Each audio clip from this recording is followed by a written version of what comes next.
শিক্ষক, অ্যাডভোকেট, কেউ বসে খায় না, সবাই কাজ করে। কাজের মধ্যে দিয়ে হালাল উপার্জনের পাশাপাশি আমরা নতুন ধারা বাংলাদেশ করছি।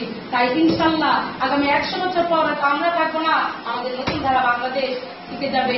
আমাদের সম্মানিত চেয়ারম্যানের যে প্রবর্তিত যে ইজম, নিউ ইজম, সেই ইজম থেকে যাবে, মানুষের মনে মনে ছড়িয়ে যাবে। আজকে বাংলাদেশে বসে কেন আমরা স্টেজ হয়ে বেড়ার সেই ইজম ধরে রাখবো? আমরা বাংলাদেশে বসে কেন ফিদর কাস্টকে গুনবো, তাকে তার বড় বড় ছবি করে করবো না?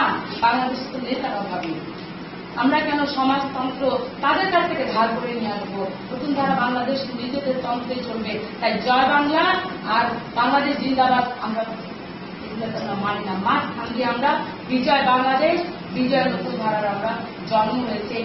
জয় বাংলাদেশ।